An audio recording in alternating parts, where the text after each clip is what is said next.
Okay, welcome back, everybody. Welcome to another video. This is a continuation of the previous video, in where I talked about disaster preparedness with this upcoming typhoon that's set to make landfall if it hasn't already made landfall dito sa Pilipinas. Um, Typhoon 1 is set to be a super typhoon um, with wind speeds up to like 200 kilometers per hour or something like that. So malakas po ito. Don't take it lightly. So in the previous video, I discussed disaster preparedness. I went through like some very basic information about how to prepare for a disaster, before it actually occurs or before it hits your area or your household. So please watch that video and hopefully may takeaway po kayo doon. And if you want me to elaborate on that, then we can do that too. So, but today we're going to shift gears and change to a different topic. And we're going to be discussing, this is more of like a reaction video of itong video na naparod ko kay Christian Esguerra na when he went to Singapore and talked to our fellow citizens over there. So we're going to do a split screen and hopefully makita nyo to. It's Yan. So ito po si Christian, the guy on the right. That's Christian Esguerra. He's one of the more popular political pundits right now in the Philippines. Him, along with like Kristan, sila Richard Baldarian, among others. There's a bunch of them. They try to do their take on the current situation of the corruption and current events that's going on with politics, geopolitics, and everything else. So dito po, I think he did like a quick tour of Singapore and talked to a few of our fellow citizens who are currently working there and residing there. Meron pong mga nakapangasawa na po doon, meron na pong mga currently nagtatrabaho po doon. And some of them have been there for 30 years, 30 plus years. Some are 20 years, some are fairly new. Pero a lot of them, all of them share their frustrations with the current state of affairs sa Pilipinas. So magre-react lang po tayo, and I'm going to give my opinion. I'm going to give my take on the situation that's going on there, and maybe I could shed some light on some other topics and maybe give a different perspective. Not really contradicting anything, not agreeing with anything. It's just my point of view. So there's a few discussions that have already transpired. Let's just go back and mag-recap lang tayo. Okay, let's take a look at some of these videos. Skandalo. Ah, ay nakakadismaya. Pangalan niyo muna po. May. May. May Tatoy. Medyo Inom muna ako ng buko 30 juice, over sarap. years na sa Singapore. So, ang okay kasi Singapore, malapit lang sa Pinas di ba? So, hindi tayo out of touch sa nangyayari. So, nakakadismaya, nakakapanghina actually. Na ang hirap minsan, I can only imagine kung ano yung feeling ng mga kababayan back home. Kasi dito parang nakakapanghina na di ba? And syempre, kami lahat, I can't speak for everybody, pero uuwi rin kami. I mean, at saka yung kita namin, dun din bumabagsak, di ba? So meron kaming may skin in the game, di ba? So, I think yon. Kaya nga ako pumunta today, kasi parang gusto ko lang i-feed yung hope ko. Totoo, seriously. Kala ko maglabas ng galit. Seriously, no. No. Kasi parang na hindi lang ako yung nag-isip ng ganito. Parang iba yung nakikita nyo sa online, pero kung magkakasama kayo, iba rin yung feeling na okay, kaya natin to, yung may magagawa, 'di ba? Alam nung tao, magsalita ka lang, at least alam na may concern. Yun yung isang goal nitong ganito na para Okay, so let's break it down little by little. Si Ate, she said she's been there for 30 years, and I'm assuming as an OFW and probably a permanent resident of Singapore. My wife and I were fortunate enough to live in Singapore for over a year, and talagang night and day ang diferensya. If you have already been to Singapore and, visited Singapore as a tourist or just passing by, even kung napunta ka lang sa airport nila sa Changi, Changi Airport. It's night and day yung diferensya po ng socio-economics compared sa Pilipinas. And I can tell that she is very concerned of the state of affairs in the Philippines because Pilipina pa rin siya, and eventually she's probably thinking of retiring back in the Philippines. I think that's every Filipino. Ako mismo, like I want to spend the rest of my golden years, so to speak, in the foreseeable future sa Pilipinas, because there's no place like the Philippines. It's always more fun in the Philippines, but along with that comes with all of its trials and tribulations. May mga, anywhere you go in the world, there's always going to be some problems, and it's just more front and center and more prevalent in the Philippines more than ever because of social media and because of the disasters that's going on in the Philippines na hindi natutulungan yung mga taong bayan. And we're going to hear a little bit more about from the other speakers, other OFWs here, na they're voicing their frustrations, but for her it's nice to hear that she wants to be hopeful na may makikitang pagbabago. And I think there is going to be a change coming, whether it's drastic or whether it's slow, whether it's a slow burn. Kumbaga, if the masses start voting the right way, if the masses if they start thinking for themselves, for their futures, for their kids, I think we're gonna see real change in the upcoming elections. And if the previous election was not kung hindi pa foresight yung nangyari from the last elections, some of the celebrity politicians who ran for a re-election or ran for re-election or ran for the first time, a lot of them didn't get through because, to be honest, they have no right to be going into politics because isa lang ang agenda nila dyan. A lot of them, some of them, a very select few, probably have good intentions, but they're weak-minded and they are going into an area where it's uncharted. It's uncharted territory. Kumbaga, dito sa US, ang tawag dyan, it's the swamp. It's a swamp na puno ng buhaya. Yan yung term sa atin, mga buhaya. Kakainin sila ng buhay. And you have to abide by their culture or you're going to be singled out. As a new politician or as a popular politician, gagamitin lang po kayo, yung mga sikat, gagamitin lang kayo ng mga mas powerful at mas sikat sa inyo to push what they want, push their agendas. So, I just want to continue on with this video, and let's take another listen of some of these folks here, because some of them have legitimate reasons. Some of them have legitimate concerns that their future is at stake, their kids' future is at stake. And actually, I saw this video a few days ago with my wife, and actually nagka-discussion na kami, pero wala pa kaming. I did not make a video immediately. So a lot of the talking points nakalimutan ko na. So hopefully they come back because I had some really good insight and really good foresight and what could possibly happen, what could possibly be implemented in the Philippines. Pero that was like a day ago. So let's just continue on and watching this. Nakakabuo tayo ng community of like-minded Filipinos tapos with shared values, diba? Pero ang challenge dito, paano ba ito palalawakin?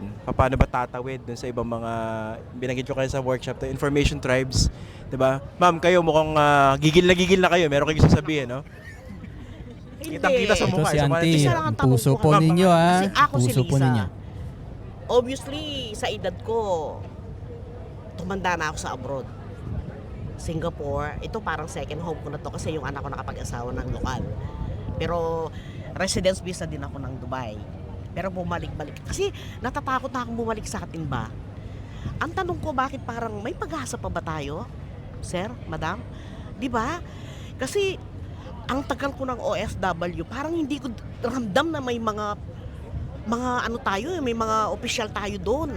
Ang hirap umasenso kasi kung sino lang yung mga nakaupo, sila lang ang yumayaman. Sila lang yung masarap ang buhay. Samantalang tayo, di ba? Pag uwi natin, ang uwi natin, puro mga resibo lang eh. Di ba? Tapos, puro mga magnanakaw. Ang tatakaw. Mga gahaman. Gahaman sa pera, gahaman sa posisyon. Hindi pa ba kayo nagtatae? No. I'm just stating the fact. No? Sobra. Hindi ko ramdam na parang may mga yung project na sinasabi nila, budget. Hindi ko ramdam eh. Wala. Kung sino lang yung mayaman, yung mga nakaupo, sila lang yung lalong yung mayaman. Yung mga maliliit, lalong bumababa. Talagang at the end of the day, uuwi tayo eh. Pero parang wala rin, parang walang pag-asa. Bakit ang hirap mabuhay sa Pinas? Alam mo yun? Ang tatakaw lahat, matakaw, magnanakaw. Grabe, high blood ng assassin, no? Diba? I I think si Auntie, I think she is the voice, yung point of view po niya is point of view of the majority. Yung galit na galit, frustrated na frustrated sa nangyayari sa Pilipinas. Especially for folks at her age. You know, she's been working overseas, she's migrated overseas.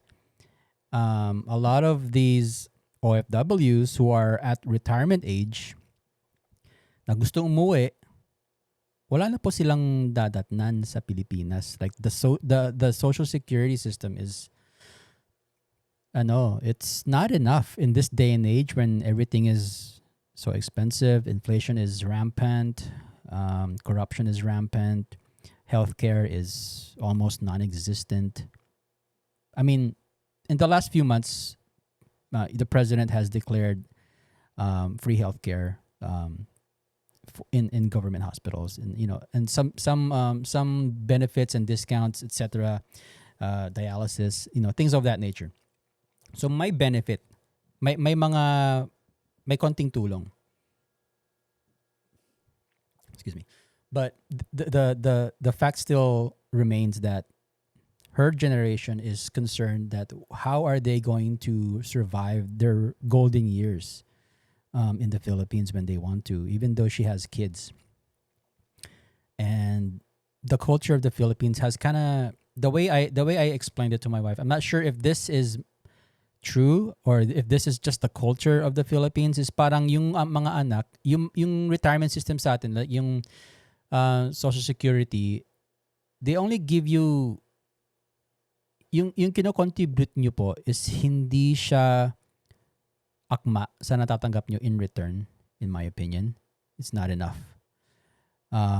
But the government probably knows that, and they probably control it that way because in terms of like OFWs, for example, the one of the largest contributing demographics to the GDP, nagpapadala sila ng mga remittances, and that drives the economy hugely. A lot of these OFWs work to support their families, to put their kids to college, in hopes that they could become a professional, whether in the Philippines that can be more than the median income, or for them to actually go overseas as well. And so if they fulfill their duties as a parent, as an OFW parent, and send their kids to college, magre-retire na sila, they will collect their pension of how many thousands of pesos, and then, but it's still not going to be too sustainable unless they have like a good kung meron silang mga hinulugan sa mga respective na bansa nila that they could take home, or if they have investments. But the child eventually becomes a a cog in a never-ending cycle of mag-OFW yung anak niya, tapos siya naman yung susuporta sa magulang niya, just to give a little bit more for them to survive, a couple of $100, to provide some sort of assistance, and then all the while they're trying to build their own families and put food on their table, and para mapaaral din yung mga anak nila to college, and then the cycle repeats. Parang I'm not 100% sure that this might be fact, but it's I'm sure there's families who are like that. I'm not saying this happens to every single person, but I'm sure it happens to some, and it's a problem. Kailangan yung mga OFW natin meron silang madaratan na comfortable living because they did their part in contributing to the GDP. That GDP is supposed to drive the economy forward, not backward. But nangyayari is it's going backwards because of the legalized corruption, so to speak, the quote unquote legalized corruption, because they're doing manipulation with they're manipulating the budgets, they're manipulating the masses, they're manipulating the psyche of the masses in the Philippines, of the citizens of the Philippines. Parang kalakaran na eh. Parang normal na. Like if you're a politician, the netizens, the citizens automatically assume corrupt yan. Parang normal na, parang manhid na. Yeah, it's expected. But the thing is, they're taking your money. They're taking your taxpayers' money. And your VAT. Diba? Yung VAT natin is one of the highest in Southeast Asia. It's like 12% or something like that. Not sure about the current numbers, but 12% compared to... We're in the double digits. And then most Southeast Asian countries are in the single digits in terms of VAT. So we're paying all these taxes. You guys are paying all these taxes. And it's going towards supposedly flood control projects, ghost projects, and infrastructure, farm to market roads, etc. It's a huge syndicato yan. And some of the biggest culprits, one of them who is currently hiding in Spain, is whether he's guilty or not, it's not proven yet, but the fact that he's hiding probably says something about it. But anyway, yung going back to Auntie here, that is the point of view of a majority of citizens. Puso. De, yung Na-inspire akong sumulat ng bagong rap song eh. nabanggit nyo matagal na kayo OFW, no? Parang na-curious ako, prof, no? Munti ko masabi assassin eh, no? Hindi, kasi curious ako sa iniisip ng mga kababayan natin na matagal na nagwo-work tsaka nakatira sa ibang bansa. Ano yung mga iniwan nilang problema sa Pilipinas at kung yun pa rin yung nakikita nila o lumala? Nung time na umalis sila. Kunwari, umalis ka 30 years ago. Di ba same problems, farm to market roads. Sa lagi nasa national budget, hanggang ngayon farm to market road Actually, pa rin. yung interesting na tanong pa doon, maliban Ang corruption across families. Oo, Di ba? dynasty. Pero may progress din. Nung nakarating ako dito, Ramos was just 92. became our president. Yes. 92 pa kayo dito. So alam mo, makikita mo namang urong sulong. Yeah. I think yung nangyari sa atin. Kasi ang complex rin naman ng mga problema na na-inherit natin. Well, at least nung panahon ni Ramos, may vision kasi, di ba? Oo. Philippines Yes. 2000. Tiger, economy. Oo, yes, tsaka hindi lang yun. Nakita ng iba na may effort to get on the right path. I think yun Importante yung nakita ko. visioning. Oo. Eh ngayon, may visioning ba? Not at all. Para talagang... Hindi ba kayo believe sa presidente natin? Ako nakita ko yung credentials ng rito, Prime Minister. Pag tinabi kay Bongbong, parang mahihiya yung Prime Minister dito. Eh. Imagine. Pwede ka palang magtago ng hidden wealth, ha? At kaya ba yan ng Prime Minister dito? May hidden wealth pa si Marcos? Okay, let's say they're biased or not. Pero you can't deny how he's performing. If you put a puppet president, you think it's going to be any better? Without being biased or whatnot. You got to pick the lesser of two evils. So let's just assume that every politician is corrupt. Let's just assume that every politician has some skeletons in the closet. But who would you rather put into office? Somebody who has some experience, more experience, or no experience? Somebody who has a reputation that, shouldn't be from his father? Or somebody who won because somebody died in their family? I mean, it seems like a pattern. Parang sympathy voting ang nangyayari. And they're all playing towards your lack of ano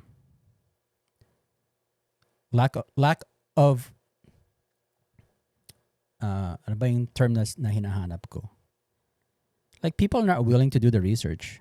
That's the thing. Like, majority of Filipinos vote with who is popular, like the number one senator right now, who is pretty much useless. Yun po yung mga binoboto. No back, there's so many more deserving litigators who have the capability to run to win, but don't, because they don't have the name recognition. You gotta vote with your head, not with your heart, and not with your feet. I mean, you guys can't complain. Di kayo pwedeng magreklamo kung yun yung mga binoboto nyo, mga ganun lang. I'm not above them. I don't claim to be better than them or whatever, but I'm just being realistic. I'm just common sense lang po. Vote for the lesser of two evils. They're all evil. So vote for the lesser of two evils. The one who has more capability of doing what's right for you. Hindi yung what's right for them. And a lot of them, unfortunately, have their own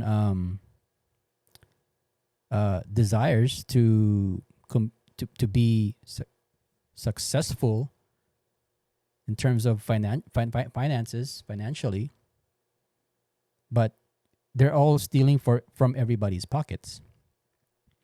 So just make the right decision next time. Maybe I could expand upon that in a future video, but it all boils down to the voter base.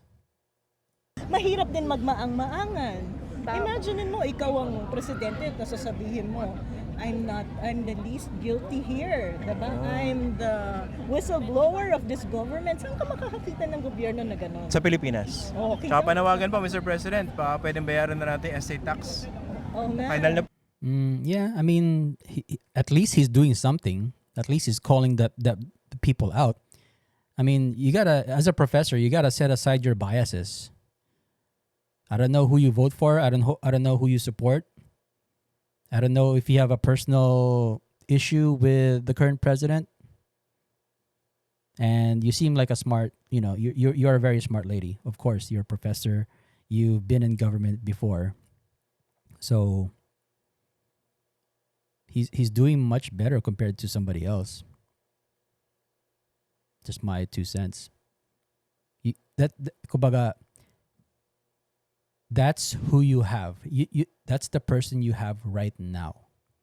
Instead of crucifying him, why not ride along the policies that he wants to implement? Because if he's not, quote unquote, the most guilty, and etc., why would he even care? Is it because people can change? Maybe a switch in his head turned on and he's tired of the people suffering. It doesn't take, I don't care if you're if you're a crocodile in the deep swamp. Kung napagod ka na sa nakikita mo, there's probably a good chance that you might try to do something about it. And that's what he's doing. So either ride along and support him, or shut the fuck up in criticizing him. So yun lang po. Continue. po yan eh. Para mabawas-bawasan yung deficit ng Ang gobyerno. laking tulong po nun sa ating mga kababayan. Teka, si sir, medyo... Maraming thoughts na maraming ideas. Ang gusto ko lang i-share, in line with yung nasabi niya kanina. Because, by the way, Ray Diaz, been here for 35 years. So I saw everything. Gumraduate ako like late 80s. And then That late was 80s. immediately after EDSA. Yeah, after EDSA, yeah. So pagkatapos ng college, UST, pagkatapos ng college, nagpunta kami dito ng barkada.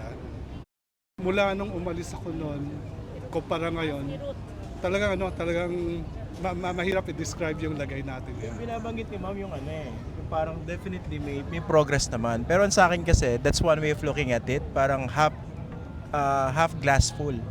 When in fact, dapat, ewan ko sa akin, it's more frustrating kasi given our potential, given our resources. Yeah, frustrating, di ba? Itong Singapore, di ba? Meron ba natural resources to? Of course, yung comparison medyo may pagka-apples and oranges. Pero we see that if the government actually works for the people and there's a system that actually looks at the welfare of the people, hindi naman perfect yung system dito, di ba? At least napapakinabangan ng mga kababayan natin. Yeah. Parang imposible naman din talagang walang maging progress kasi yung pressure, kumbaga peer pressure ba sa ASEAN. Pero ang next question mo kasi, a long time ago, feeling natin ka-level natin yung Singapore. At the time, nakikipag-compete tayo sa Thailand at Malaysia. Eh ngayon, napag-iwanan na tayo lahat nun.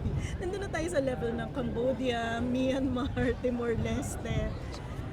Speaking of sorry. Singit. Speaking of papag-iwanan, 'di ba? Laging binibida ng Philippine government, tumaas yung tourism arrivals sa Pilipinas. Pero propaganda yung approach doon kasi pang ilan tayo, pang apat Nakapiranggot yun kung in kumpara mo ASEAN. sa Thailand. Malaysia for instance, or even Singapore. Parang bakit problema 'yon? Hindi lang marketing problem 'yan, 'di ba? Problema infrastructure, tapos parang walang confidence yung mga nasa ibang bansa. Pagpunta ko sa Pilipinas, safe ba diyan? Lalo ngayon, itindi ng corruption issue, 'di ba? Yung mga investors, ano iniisip nila? Ba't ako pupunta sa Pilipinas? Baka nakawin yung pera ko diyan, 'di ba?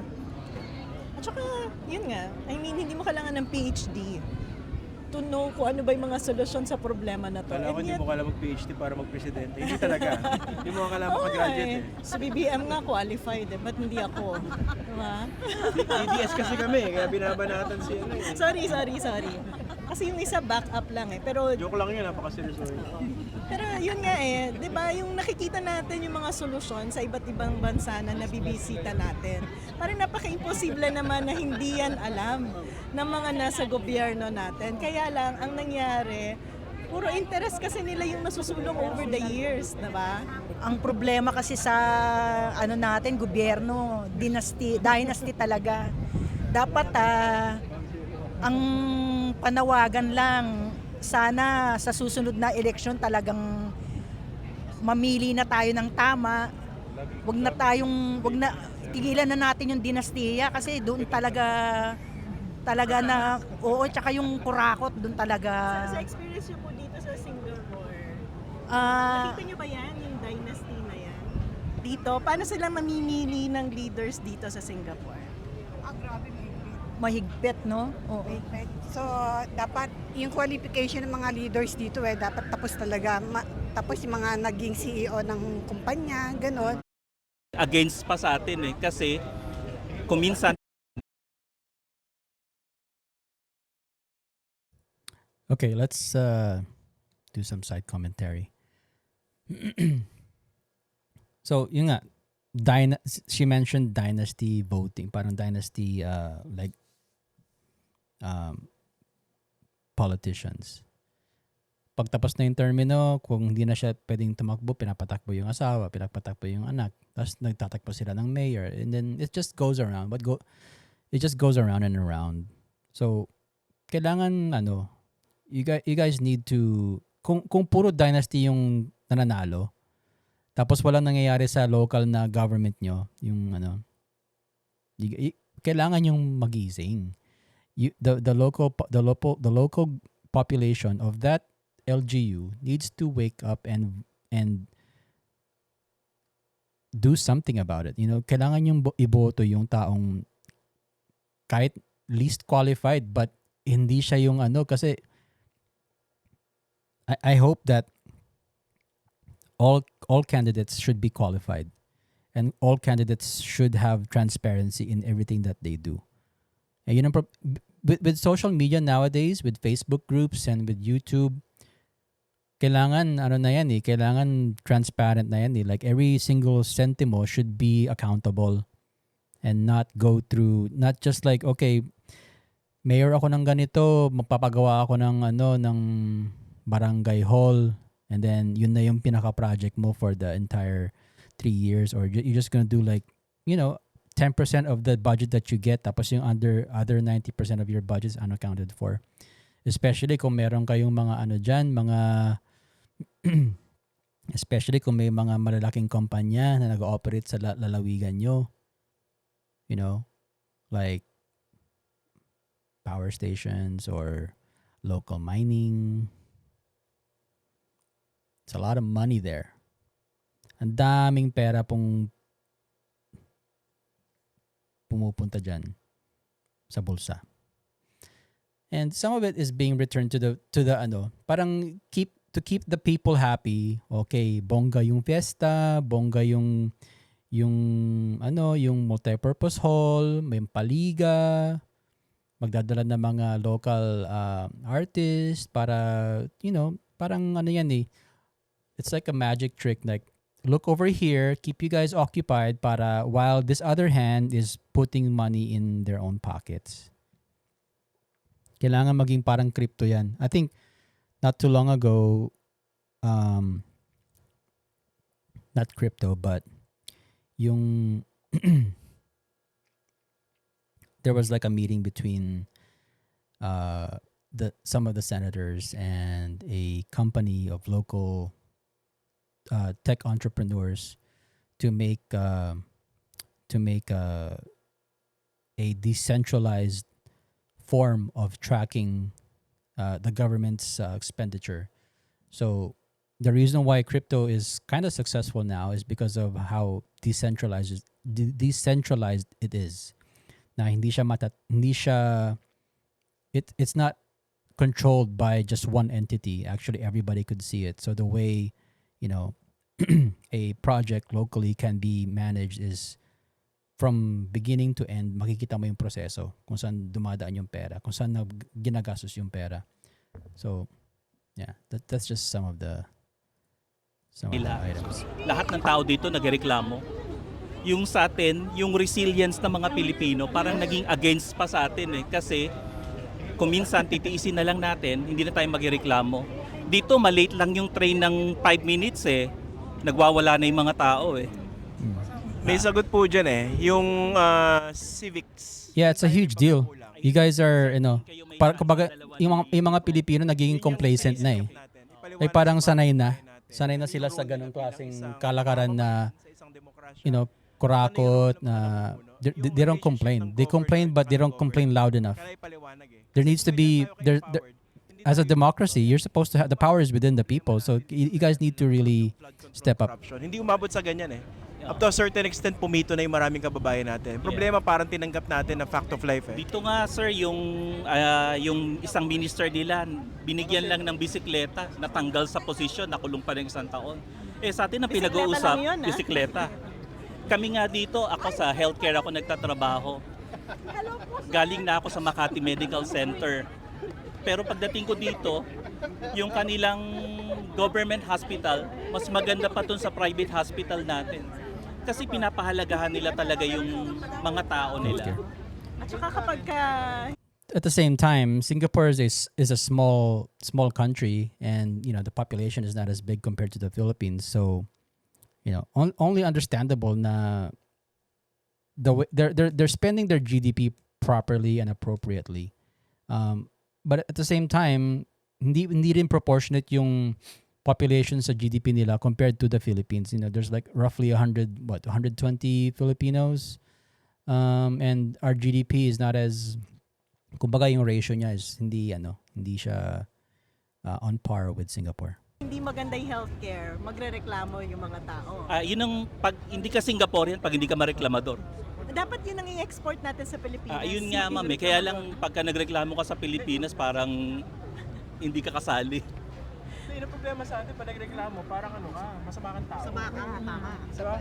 Parang masyado ka nega. Tsaka sir, isang bagay na sinasabi dito ng Prime Minister namin, walang mamamatay na Singaporean kung pera lang ang problema sa healthcare. Yeah. Sa Pilipinas ang grabe yung sitwasyon Mamamatay ka natin. na. Diba yung Yung PhilHealth, the pinaglalaban PhilHealth yung ma'am sa situation? PhilHealth, malaking bagay yun.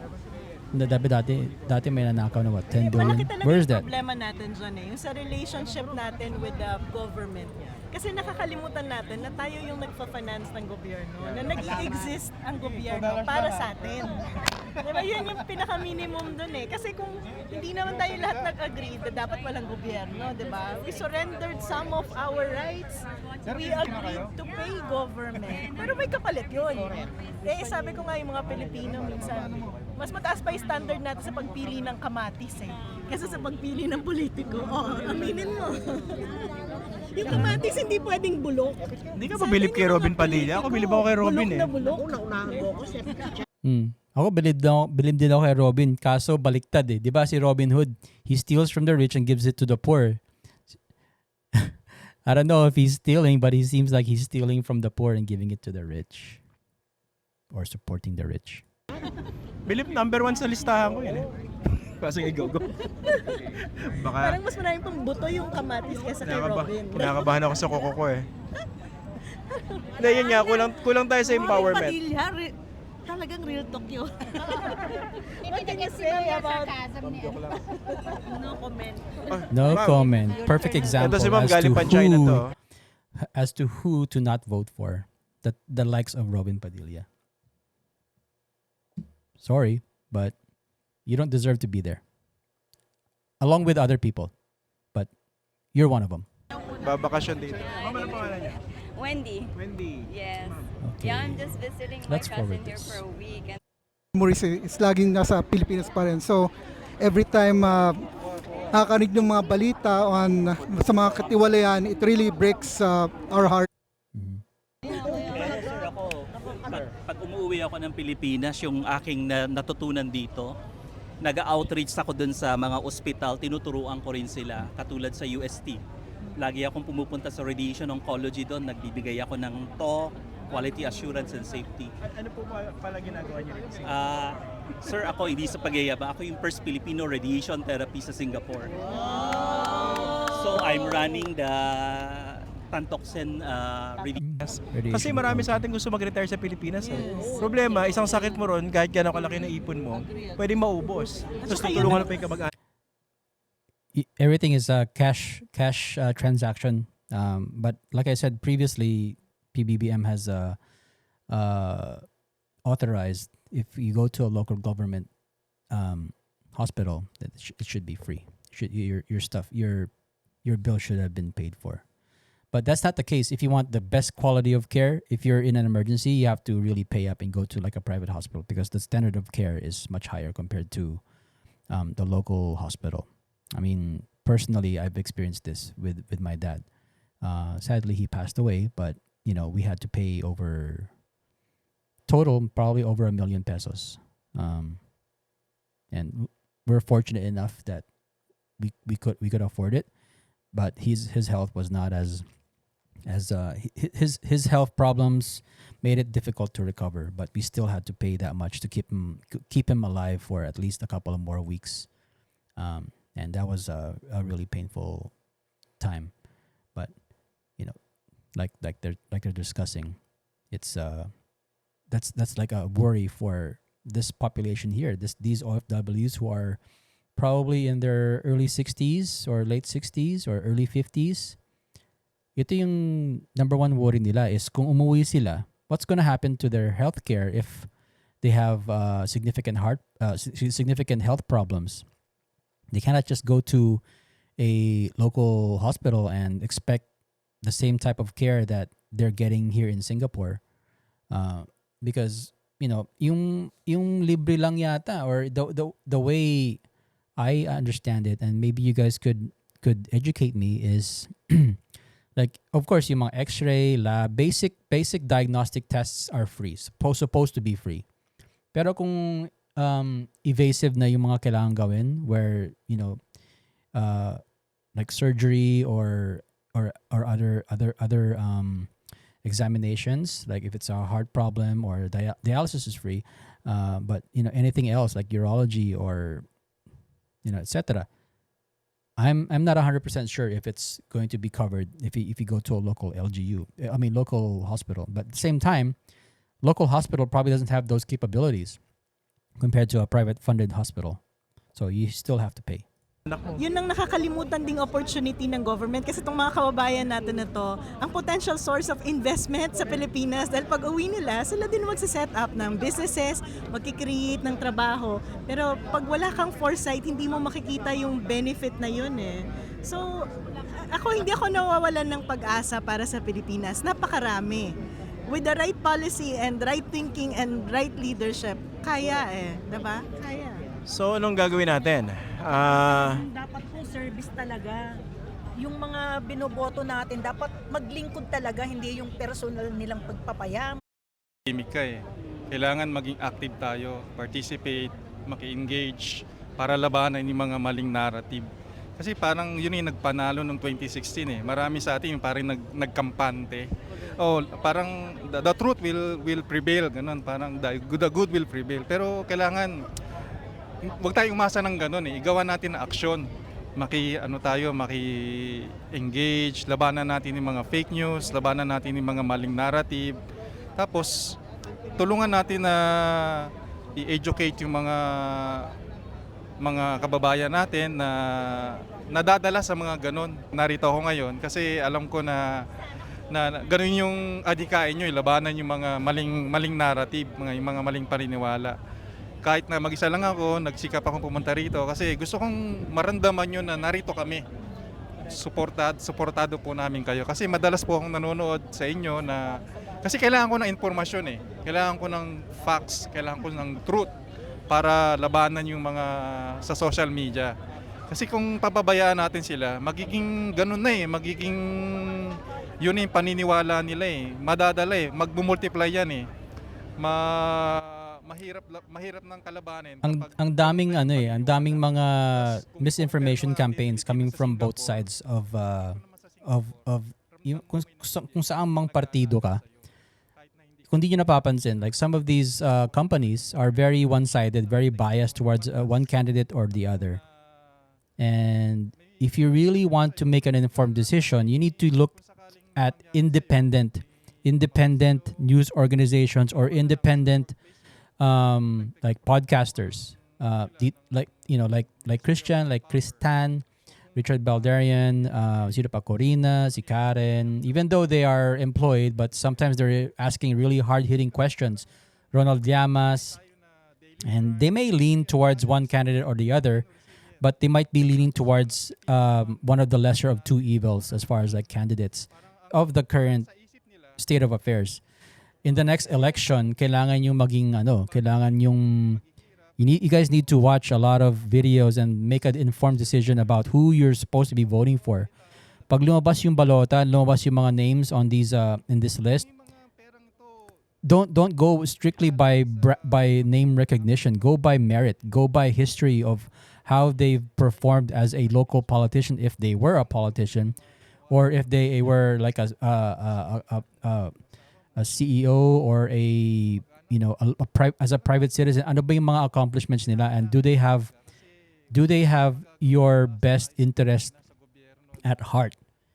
Like, I heard nothing that would appeal to the majority of Filipinos nung nangangampanya yung isang artista. Ganun. It seems like they're very one-sided in terms of yung mga gusto nila sa plataforma nila. You have to look at their platform. Anong stance nila sa healthcare? Anong stance nila sa finances, sa ekonomiya, etc., sa social security, sa edukasyon? Anong mga stances nila tungkol diyan? Without their stance, there's no way that you guys should be voting for that particular person. And I want to see more of these people, like Christian, to be doing podcasts like this, to interview these folks.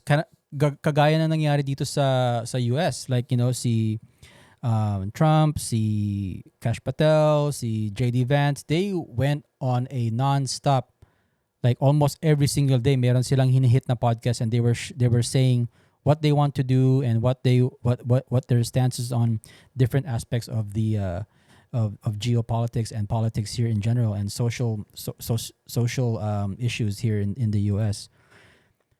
At the same time, parang ang daling i-pick apart yung yung previous administration. That's why they won. It's like so easy because they're really napaka drastic, napaka draconian ng ginawa ng previous administration eh. So a lot of the truth came out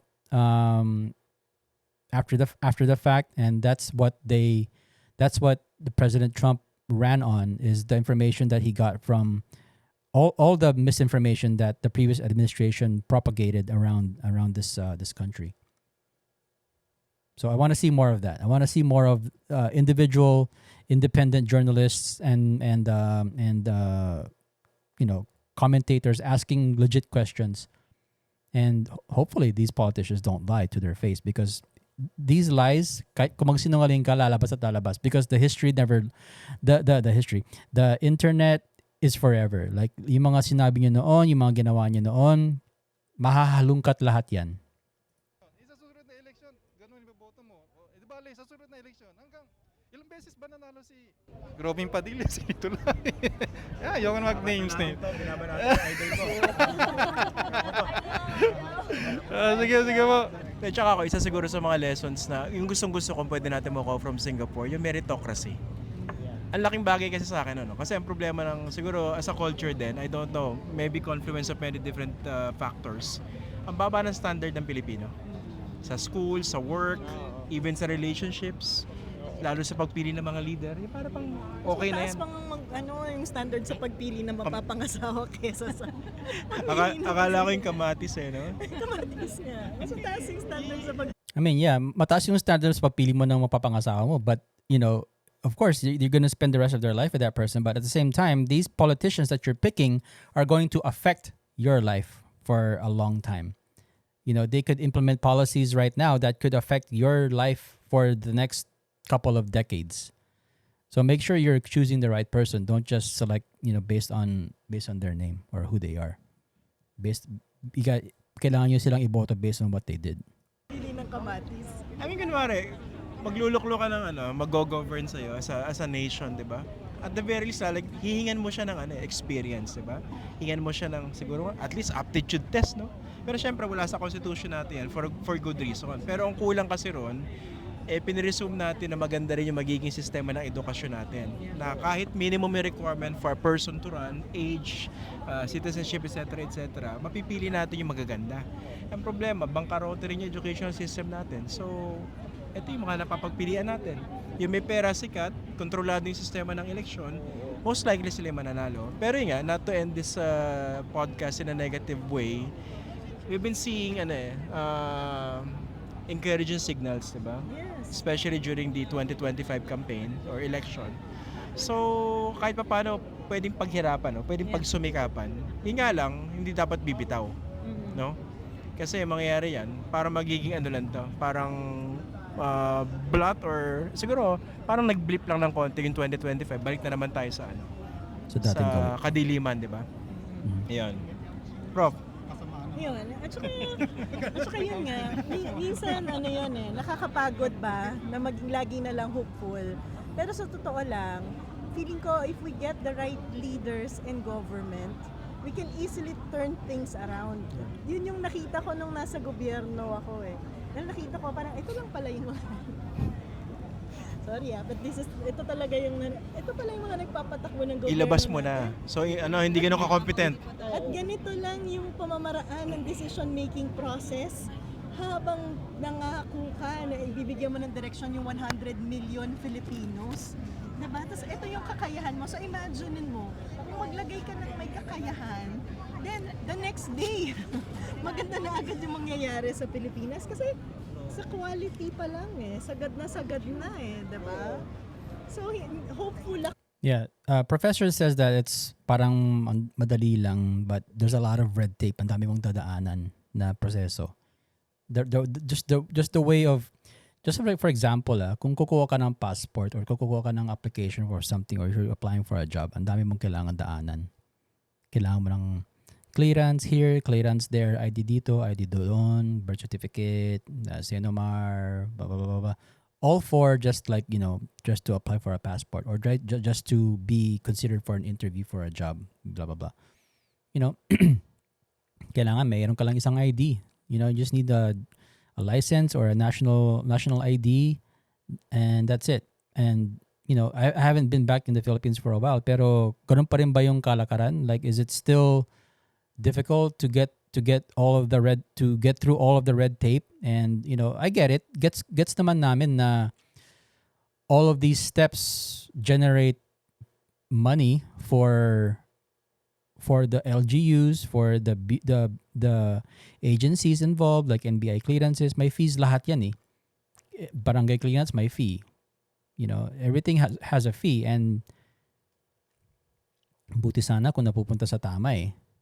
But, bayad ka ng bayad, kinakaltasan ka ng buwis from the money that you make, nagbabayad ka ng napakataas na VAT, and you don't see it, hindi mo rin naramdam sa araw-araw na pamumuhay mo yung epekto ng mga binabayad mo.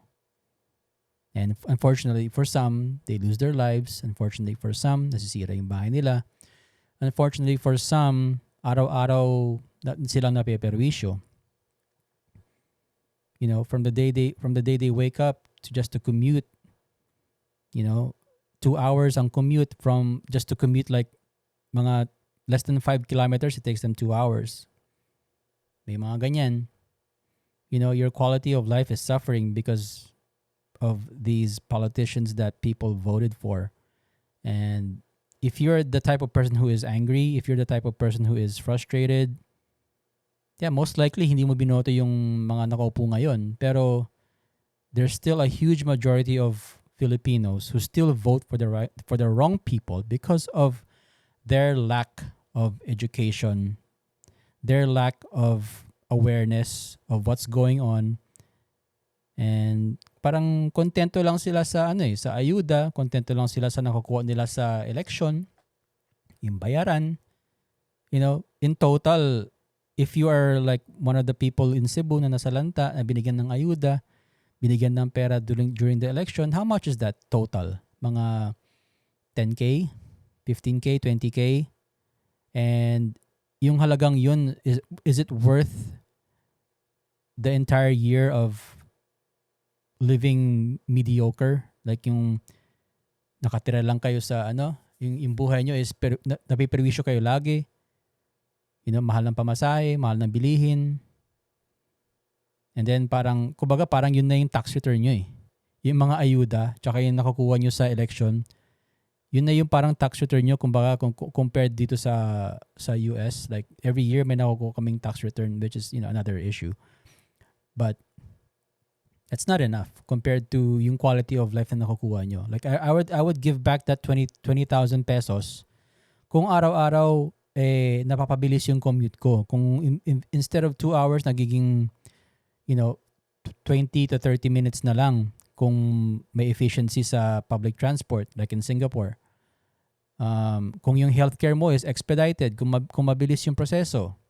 Kung hindi mo kailangan magbayad para gawin itong hindi pwedeng lagyan ng swero yung asawa mo kasi kailangan mo bilhin yung swero muna.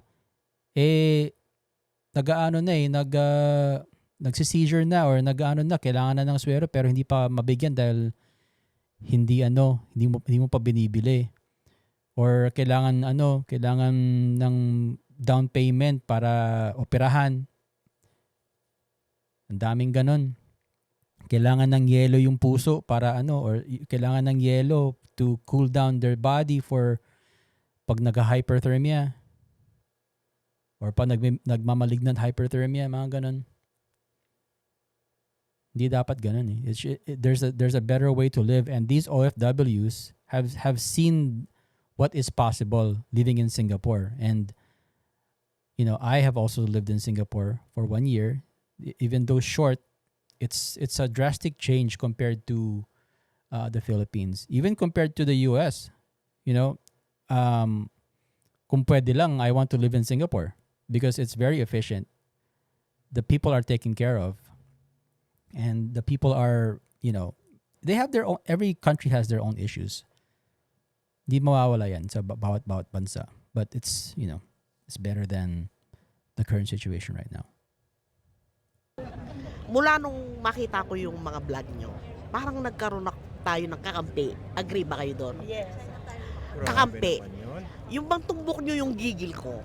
Tulad ni Cheese Escudero, no? Yung Sal-en. Ba't naman kayo galit kay Cheese? Galit ako. Kasi sinungaling sila eh. Ano ba naman yung the poorest, Senator? I don't think so. Pero tumbok ni Prof. Shelo yung gigil ko. Kasi isipin mo yung pamumuhay nila, tapos 18 million. 18.8. Katarantaduhan yun. Katarantaduhan. Yes, auntie. Kasi ako, ewan ko kung sinasabi mo na parang hopeful ka rin, madam, di ba? Sa akin parang nawawala nawawalan ako ng pag-asa. Wag naman. Kasi hindi nyo na itatanong, kapitbahay ko sila Cory Aquino. Times 3? Yeah, no. Ng mga balai ko, ako na, Yung mga dermatologist, mukhang iba yung epekto kay pero Cheese sobra siya, Escudero. pero meron tayo. Yung chance natin, maraming mas bata na magtatrabaho kesa mas matatanda. Actually, ang problema ngayon dito sa Singapore, pagdating ng 2030, half of the population is 65 and above. Bibigyan ko kayo ng pang-high blood. May bagong policy, bargaining power. Pinapasa yung 6,000 pagka tapos binigyan lahat. Yung para sa mga health workers. Compensation. Compensation part of it. Sabi ko, bakit salamat kay Duterte? Di ba dapat salamat sa ating lahat? Kasi galing sa buwis natin yan. So it's something that we need to cure, no? Yung masyadong personality-based yung politics natin. Pag kakainin ng sistema. So, yun lang. Okay na? Whether you're pro or whether you're leaning on one side or the other, hindi nyo dapat inaano yan. Hindi nyo dapat you should not be loyal to anybody. You should be loyal to the people. People should be loyal to each other, not to any politician. For some reason, I don't know why, pero even dito sa US, guilty yung mga tao sa ganito. Even myself, I have my own biases, but it's the lesser of two evils. It's the better option compared to the other. Pero dito tsaka dyan sa Pilipinas, sinasamba nila yung mga politiko, yung mga for some reason. You guys worship, you put too much faith on these politicians to do the right thing for you, when you should be counting on your fellow man and fellow woman to do the right thing for each other. Because, kung tutusin, kung nagkaisa lang yung mga tao, if this is how society started, is by building communities. Kung 20 lang kayo or 200 kayo sa isang community, you guys could find your role in each community and help each other. Whether it's organizing a group to exercise, organizing a group for like a food pantry, or organizing a local group for like, kids activities, or, whatever you guys think of. Huwag kayong umasa sa gobyerno kasi kung kaya ka nilang pakainin, kaya din nila kayong gutumin. And don't be loyal to any one party. You can criticize both parties. Right now, ang ingay-ingay ang ingay ng ere ngayon about, ICC with Duterte, with De La Rosa, which, I want to talk about De La Rosa in another video because, interesting yun, but it has no weight. Wala pa ring weight yung sinasabing warrant of arrest na sinabi ni Ombudsman Remulla. But anyway, I'm not an expert. I'm not a politician. I'm not a doctor. I have some experience in other aspects of life that I just want to share, and I don't claim to be right or wrong. So take what you want, take what you can from this conversation, from what these OFWs have mentioned, and this is just a small, blip sa bosses, sa mga bosses ng mga Pilipino. There's gonna be folks from different demographics in the Philippines and overseas that have different opinions, and rightfully so. And they might have their own biases, they might not, but overall, we're all in this together. So kailangan nating magkaisa, kailangan nating magtulungan. And right now, the biggest issue right now is helping those who are in need, like in Cebu, yung mga nasalanta ng flash flood. And right now, potentially with this new super typhoon that's coming, hopefully matulungan sila, and hopefully prepared kayo. Which, by the way, if you made it this far to the video, I made up the previous video before this is about disaster preparedness. Just very basic information that I can expand upon into much more detail, but I just wanted to give like a quick basic information video because parating na like andyan na I wish I made this sooner, pero andito na tayo. Anyway, so that I'll end this video here. I might split it in between two videos, but if I don't, then I'll just leave it as is. No editing whatsoever. Yun lang po. Okay? Bye-bye.